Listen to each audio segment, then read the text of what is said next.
খেলোয়াড়দের রাজনীতিতে না আসার আহ্বান প্রধানমন্ত্রীর। সাপ্তাহিক ছুটি বাড়তে পারে সরকারি চাকরিজীবীদের। জ্বালানি তেলের অবৈধ মজুদ ঠেকাতে লাখ টাকার পুরস্কার ঘোষণা। লাহোরে আলোকিত মুস্তাফিজ, ব্যর্থ ইমন। দর্শক, সোনালী নিউজের আজকের আয়োজন সোনালী সারাদিনে স্বাগত জানাচ্ছি। দিনের শীর্ষ নিউজগুলো নিয়ে সাথে আছি আমি দিলরুবা খান। শুনছিলেন শিরোনাম, এবারে বিস্তারিত। খেলোয়াড়দের রাজনীতিতে না আসার আহ্বান জানিয়েছেন প্রধানমন্ত্রী তারেক রহমান। সোমবার তেজগাঁওস্থ প্রধানমন্ত্রীর কার্যালয়ে শাপলা হলে ক্রীড়া কার্ড ও ভাতা প্রদান কার্যক্রমের উদ্বোধনী অনুষ্ঠানে এ আহ্বান জানান তিনি। প্রধানমন্ত্রী বলেন, পেশাদার খেলোয়াড়ি জীবনে আপনারা কোনো রাজনৈতিক দল বা গোষ্ঠীর নয়, বরং ক্রীড়া নৈপুণ্য দিয়ে দেশের প্রতিনিধিত্ব করুন। দেশে বিদেশে বিজয় মাল্য বরণ করে বিশ্ব ক্রীড়া জগতে বাংলাদেশকে উচ্চতর মর্যাদার আসনে সমাসীন রাখুন। গণভোট অধ্যাদেশ সংসদে উত্থাপন করা হবে না বলে জানিয়েছে বিএনপি। ফলে অধ্যাদেশটি আগামী 12 এপ্রিল স্বয়ংক্রিয়ভাবে বাতিল হবে। বিএনপি বলছে, অধ্যাদেশ ব্যবহার করে গণভোট হয়ে যাওয়ায় ভবিষ্যতে ব্যবহার না থাকায় অধ্যাদেশটি পাশের প্রয়োজন নেই। এতে 12 ফেব্রুয়ারির গণভোট অবৈধ হবে না। সরকারি দলের এই সিদ্ধান্তে নোট অফ ডিসেন্ট দিয়েছে জামায়াতে ইসলামী। গণভোট অধ্যাদেশ ছাড়াও অন্তর্বর্তী সরকারের জারি করা 133 অধ্যাদেশের অন্তত 15টিতে সরকারি ও বিরোধী দল একমত হয়নি। সরকারি দল মানবাধিকার কমিশন, বিচারপতি নিয়োগ, গুম প্রতিরোধ, দুর্নীতি দমন কমিশন অধ্যাদেশ পরিবর্তন আনতে চায়। এতে আপত্তি করে নোট অফ ডিসেন্ট দিয়েছে জামায়াত। ড্রেনেজ ব্যবস্থার অব্যবস্থাপনা আর বজ্রের স্তূপে নাকাল ঢাকার দক্ষিণ সিটির মানুষ। নির্বাচনকে সামনে রেখে রাজনৈতিক তৎপরতা বাড়ছে রাজধানীতে।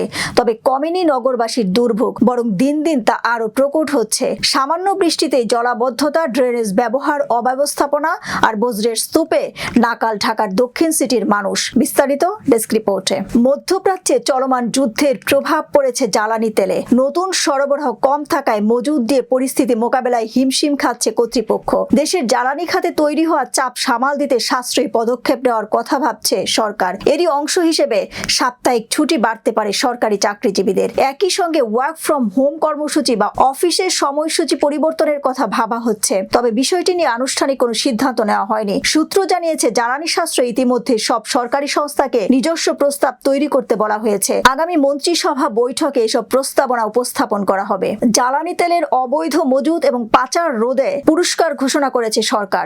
অবৈধ মজুদ ও পাচারকারীদের সম্পর্কে স্থানীয় প্রশাসনকে তথ্য দিয়ে সহায়তা করলে সহায়তাকারীকে 1 লাখ টাকা পর্যন্ত পুরস্কার দেওয়া হবে। সোমবার বিদ্যুৎ, জ্বালানি ও খনিজ সম্পদ মন্ত্রণালয়ের জ্বালানি ও খনিজ সম্পদ বিভাগ এক বিজ্ঞপ্তির মাধ্যমে এই ঘোষণা দিয়েছে। বিজ্ঞপ্তিতে জানানো হয়েছে, যারা অবৈধভাবে জ্বালানি তেল মজুত করে বাজারে কৃত্রিম সংকট তৈরি করছে অথবা তেল পাচারের সঙ্গে জড়িত, তাদের শনাক্ত করে জনগণের সরাসরি অংশগ্রহণ নিশ্চিত করতেই এই অর্থ পুরস্কারের সিদ্ধান্ত নেওয়া হয়েছে। তথ্যের সত্যতা যাচাই সাপেক্ষে দ্রুততম সময়ে পুরস্কারের অর্থ প্রদান করা হবে। দেশে হামের প্রাদুর্ভাব দেখা দিয়েছে।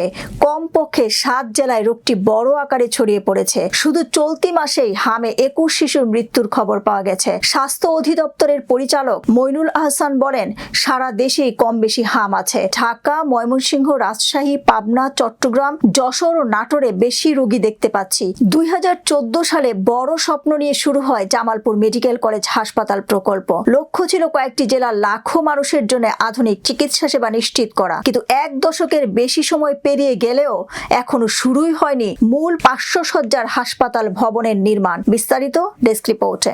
নেটিজেনদের সমালোচনা। সামাজিক যোগাযোগ মাধ্যম ফেসবুকে ছড়িয়ে পড়া এক ভিডিওকে কেন্দ্র করে তীব্র সমালোচনা সৃষ্টি হয়েছে। ভাইরাল হয় এই ভিডিওতে দেখা যায়, ময়মনসিংহ রেলওয়ে জংশনে দাঁড়িয়ে থাকা ট্রেনের ছাদ যাত্রীতে পূর্ণ। এ সময় অনেক যাত্রীকে ট্রেনের ছাদ থেকে স্টেশনের টিন শেডে উঠে মূত্রত্যাগ করতে দেখা যায়।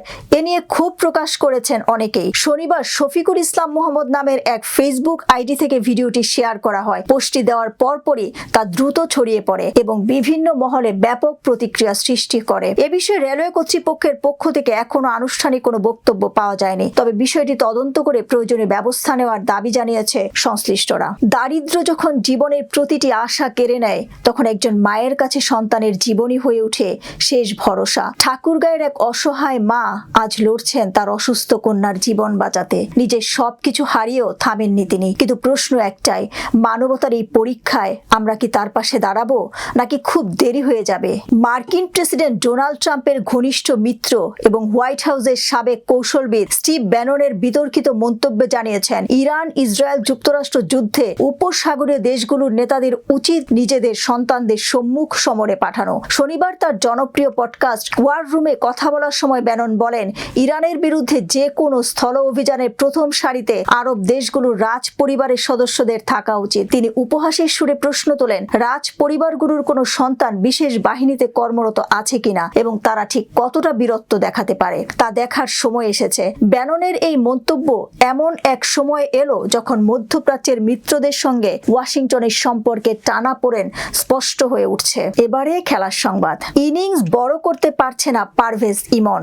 প্রথম ম্যাচে 14 রান করার পর গতরাতে থেমেছেন 12 রানেই। তবে বল হাতে ধারাবাহিকতা ধরে রেখেছেন মুস্তাফিজুর রহমান। তবে শুধু ইমন নয়, ব্যাট হাতে লাহোরকে সাপোর্ট দিতে পারেনি কেউই। সেই ব্যর্থতা সামাল দিতে চমৎকার বোলিং করে নাহিদ আফ্রিদি ও মুস্তাফিজ। তবে শেষ পর্যন্ত 4 উইকেটে হেরে যায় করাচির কাছে। গাদ্দাফি স্টেডিয়ামে রোববার আগে ব্যাট করে 9 উইকেটে 128 রানের বেশি করতে পারেনি লাহোর। জবাবে হারিস রৌফের বাজে বোলিংয়ে সুযোগে 3 বল বাকি থাকতে ম্যাচ জিতে যায় করাচি। এবারে বিনোদন সংবাদ। বক্স অফিসে $140 মিলিয়ন ঝড়। সাফল্যের শীর্ষে Project Hail Mary. Science fiction cinema Project Hail Mary মুক্তির পরই বিশ্বজুড়ে $140.9 মিলিয়ন আয় করে 2026 সালের সবচেয়ে বড় ওপেনিং রেকর্ড গড়েছে। সিনেমাটির কেন্দ্রীয় চরিত্রে আছেন রায়ান গসলিং, যিনি সাধারণ এক বিজ্ঞান শিক্ষক থেকে মানব জাতিকে রক্ষার দায়িত্ব নেওয়ার নায়ক হয়ে ওঠেন। পৃথিবীকে এক ভয়াবহ বিপর্যয় থেকে রক্ষা করার লক্ষ্য নিয়ে